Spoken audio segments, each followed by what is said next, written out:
Hello, Ghoulfriends. It's Lexi here once again. Thank you for coming back to my channel, Little Miss Macabre. I'm pleased to have you here. Today, as you can see, I'm on location at a very special place, and I'm here doing a story on a very special person that I recently had the privilege of finding out about through one of my new all-time favorite movies. So today, I'm here at Queen of Heaven Cemetery in Rowland Heights, California, doing a story on one of the most prolific actors and entertainers of the 1900s. And before I forget to say this, because I forget to say this in every video that I do, please like and subscribe if you want to. Feel free. If you like this video and you want to see more videos like this of me going out and doing stories on people, feel free to leave a like, feel free to subscribe, feel free to leave a comment, and let me know down below who you want me to go visit next. And I will make sure to do that for you. So for today's video, as I said, I'm here in Rowland Heights, California at Queen of Heaven Cemetery visiting somebody very prolific from the early 1900s. Today I'm here visiting Schlitze Surtees, also known as Simon Metz. Schlitze was born in Bronx, New York, so he was an American sideshow performer. That was his entire life, his entire passion. He definitely dedicated his entire life to sideshow performing.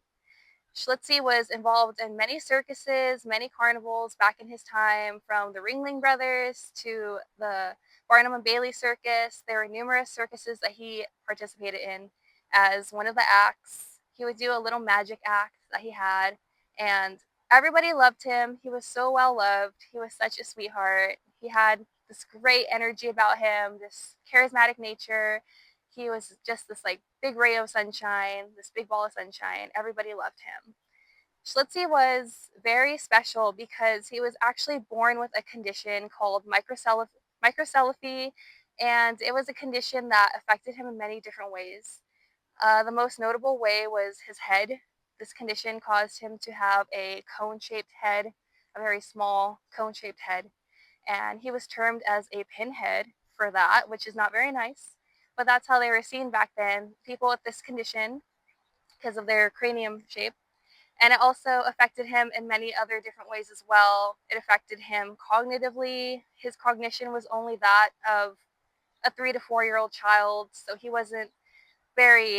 couldn't really talk too well. He could understand things. He was able to say a few syllables and a few words, but he couldn't really talk. He definitely could understand, though. He was very intelligent in that right, where he was able to actually understand what was being told to him. And he was also affected with stature. He was only about 4 feet tall, so he was a really small guy. And also he had incontinence, which means, he couldn't really control his bladder, so he often had to wear diapers. And he was really well known for wearing dresses because dresses were kind of the only way that he could dress with his issue. And so Schlitze was also known as a female. He was a biological male, but a lot of people kind of referred to him as a female as well, based on the fact that he wore dresses and had his hair in a little ponytail, and he was referred to by both female and male pronouns, which didn't seem to bother him. So Schlitze can be referred to as a she, he, and yeah, that goes for that. Um, People with this condition that Schlitze had, microcephaly, they were often seen as some sort of weird alien species by people, and a lot of people also kind of coined them as coming from the Aztec origin. They kind of felt like they were this unknown race of people. And these people actually made a name for themselves in sideshow business, performing in different sideshows, I guess freak shows, you can call them. And there was actually a really famous pinhead before Schlitze by the name of Zip the Pinhead. He was prevalent back in the 1800s, so he was before Schlitze's time. So Schlitze was not the only pinhead in existence, but he was very well known. And besides doing sideshow work, he also worked in the film industry with his most notable role in the 1932 Todd Brown movie Freaks, which is a great movie. I highly recommend it. Highly recommend that you check it out. It's an older movie, black and white, but it's so good. All the actors in that movie, most of them did have a condition like Schlitze. There were some other pinheads in that movie.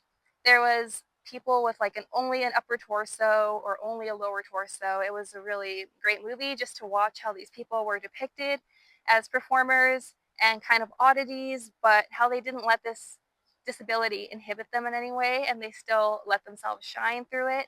And you can definitely see that in the movie. They definitely gave it their all, and it made that movie just great, just what it is today.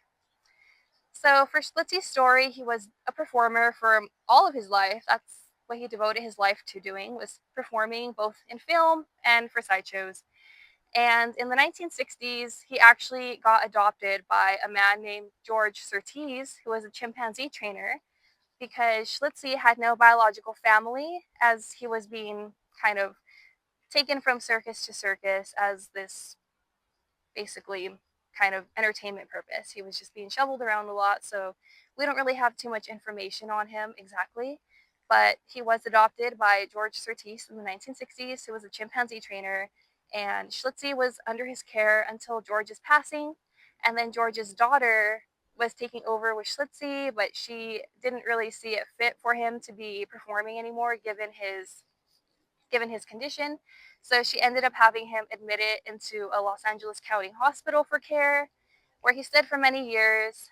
But Schlitze was very depressed because of that. He was very sad. He didn't like being there. He loved being out performing. He loved doing his thing. And he just wasn't having the best time. So actually, it's really cool because this other circus performer, his name was Unk. He was a sword swallower, but he worked at the hospital during the off season, at the hospital where Schlitze happened to be staying at. And he actually recognized Schlitze and basically employed him as one of his performers and brought him back out into the performing business, into the sideshow business. And Schlitze loved that. And so that's what he did for the rest of his life. In his older years, he still performed. He ended up moving into an apartment near downtown LA, and he ended up loving to go to MacArthur Park and going down to the lake where they had all the swans and all the birds. And he would love to feed them, but he would also love to perform for people that were around the area. Any passerbys he saw, he would give them a little show. And that was just his passion. That was something he loved doing. He did that until his death when he was 70 years old. So he definitely lived a fruitful life, enjoying his passions and doing what he loved doing. And Schlitze's legacy continues to live on today. As you can see, I'm here visiting him, paying respects, and just sharing his story with everybody because I think he deserves to have his story told. He was definitely very prolific in many ways. And his legacy is still carried on today. Some notable references in pop culture that you might know of that are an homage to Schlitze is the song by the Ramones called Pinhead. They actually made that song inspired by Schlitze. And they used to actually have an actor come out on stage when they would sing that song, dressed like Schlitze in a dress and everything. And it was to pay homage to him. There's a book titled Nobody's Fool that was written about Schlitze and his life. And it's a book I definitely want to check out in the future. And obviously, if you're an American Horror Story fan, you would know Pepper the Pinhead. Her character was based on Schlitze. So Schlitze is still very prolific today and still very well loved and has this legacy that will carry on forever. So I hope you guys enjoyed learning more about Schlitze Surtees and all his hidden treasures. And hopefully if you guys want to give Freaks a watch, definitely do it. I recommend it. It's a great movie. Definitely give anything Schlitze related a look, whether it's the Ramones song, American Horror Story, but always be respectful because Schlitze was a human being with feelings, and I think he shouldn't be termed a pinhead. I think he should be termed a legacy. So definitely keep it respectful. And if you're ever in Rowland Heights, California, feel free to come on out here. It's beautiful here. And come pay your respects to Schlitze. I'm sure he'd appreciate that. And I'm sure he'd love to know people still care about him. So as always, if you like this video, please drop me a like, subscribe to my channel, and if you want to see more videos of me actually on site, let me know where you'd like me to go next and who you'd want me to profile, and I can definitely make that happen. So as always, I hope to spook you later. Thank you for creeping by, and have a scary evening.